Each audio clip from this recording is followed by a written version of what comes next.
Pessoal, olha só, vou colocar aqui minha opinião sobre o risco do Brasil virar a Venezuela caso Lula vença as eleições.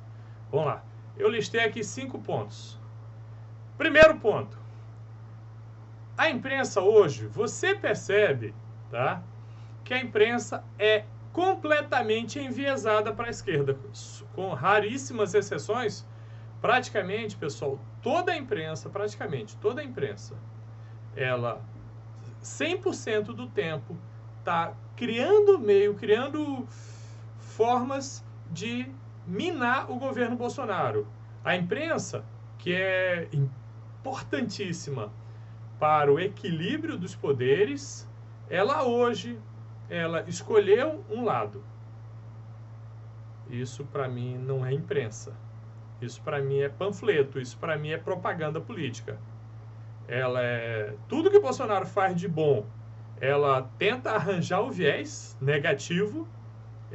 O pessoal falava, é a despiora da economia. Infelizmente, teremos notícia boa. Ou seja, tem muitas situações em que a gente percebe claramente que a imprensa faz tudo para queimar o filme do Bolsonaro, e ela sabe que tem bastante poder, e com esse poder ela está influenciando muitos votos. Então, garanto para você que boa parte das impressões negativas que você tem de Bolsonaro, cara, você não conhece Bolsonaro. Você conhece o que a imprensa passa para você a respeito de Bolsonaro. Tá? Se a imprensa quisesse que você gostasse de Bolsonaro, ela pegaria as frases toscas, as frases grosseiras dele e traria isso de forma brincalhona, traria isso de forma jocosa, como muitas vezes ela faz com Lula. Tá? A imprensa tem um lado e ela quer fazer a tua cabeça, quer fazer a minha cabeça, para que a gente deteste o Bolsonaro e ame um corrupto. Tá? Essa é a realidade. Ou seja, hoje a imprensa tem um lado. Dentro de uma ditadura, a imprensa tem um lado, claro. E melhor ainda, no caso da ditadura, melhor no sentido de que para o pessoal que quer implementar o poder da ditadura, a imprensa só existe se for do lado do governo. Se ela não for, agora aconteceu, lá na Nicarágua recentemente, 15 ou 30, não me recordo, jornais foram fechados. Ou seja, dentro de uma ditadura, a imprensa ela é dominada pelo governo. A imprensa que quiser ser independente, ela não se cria numa ditadura. Isso é óbvio. Tá? Segundo ponto, juízes, ativismo judicial. Pessoal, a gente viu agora, 1 ou 2 dias atrás, uma juíza do Supremo Tribunal Federal votando a favor da censura. Ela disse que é contra a censura, mas votou a favor. Eles estão rasgando a Constituição, pessoal. A Constituição diz claramente, creio que seja o artigo 220, que não pode haver censura. Não pode haver censura de jeito nenhum.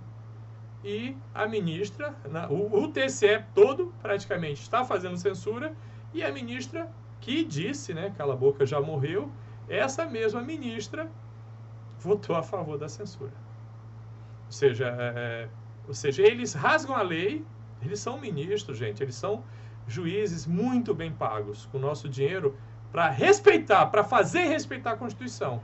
E eles são os primeiros que estão cuspindo e escarrando em cima da Constituição. Dá vergonha. Sinceramente, dá vergonha.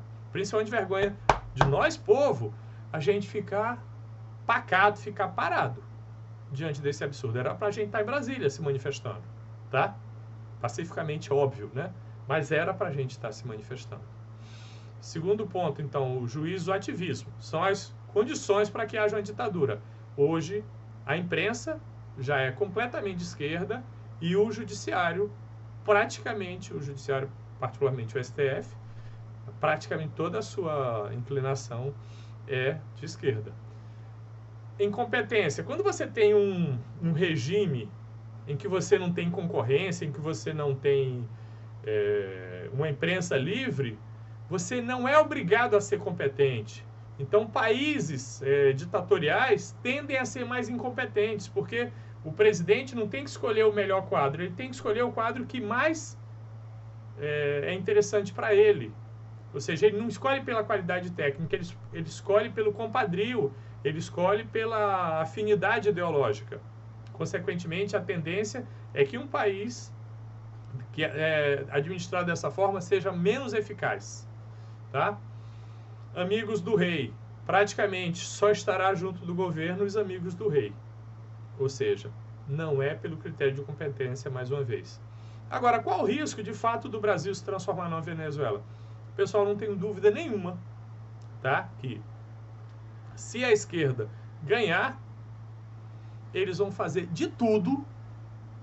É apenas minha opinião, tá? Mas essa é a minha visão. Eles vão fazer de tudo para nunca mais sair do poder. Eles mesmo comentaram, Disseu comentou, José Disseu comentou que eles erraram muito. Eles erraram com as Forças Armadas, porque não promoveram determinados oficiais, erraram com os juízes e também com a imprensa. O Lula vive dizendo que quer enquadrar a imprensa, que quer regular a imprensa. Pessoal, o que significa isso? Regular a imprensa. Então, queridos, se a gente correr o risco, eu não vou correr, tá? O meu voto é no Bolsonaro. Bolsonaro pode ter 1000 defeitos, mas eu não vi o governo dele, eu não vi uma corrupção endêmica. O governo do PT, praticamente, ele chegou ao poder para roubar o Estado. Tá lá a quantidade de dinheiro que foi desviado do Brasil.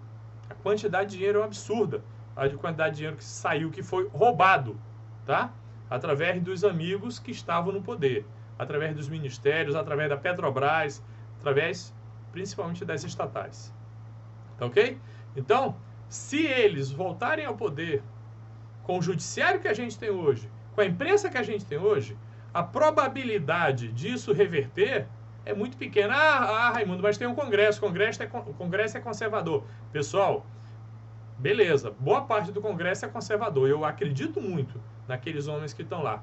Mas a gente sabe que existe o centrão, existe a parte mais fisiológica do Congresso, e se o governo do PT irrigar esses bolsos com muito dinheiro, eu não sei o que pode acontecer. No passado eles fizeram o mensalão, tá? E não foi só o mensalão. A quantidade de escândalos do governo PT é absurda. Eu, como brasileiro, que tenho filhos aqui no Brasil, de jeito nenhum eu daria voto para um partido que já roubou muito a mim e ao povo brasileiro. Eu não daria voto, tá? Ele acha que a gente é otário, ele acha que o nordestino é otário, tá? Porque ele fala bonito, fala como quer e acha que encanta, tá? Mas, gente, nós brasileiros, nós nordestinos, eu sou baiano, tá? Moro aqui em Pernambuco há 30 anos, minha esposa é pernambucana, meus 3 filhos são pernambucanos, nós mudamos muito. O brasileiro mudou muito. Hoje estamos muito mais politizados. Então, eu gostaria muito que você divulgasse esse vídeo, que você desse o ok se você gostou, desse o joinha e se inscreve no canal. Pessoal, divulga, porque precisamos, o brasileiro precisa saber que a Venezuela é logo ali. Raimundo, mas vai empobrecer de uma hora para outra? Não, gente.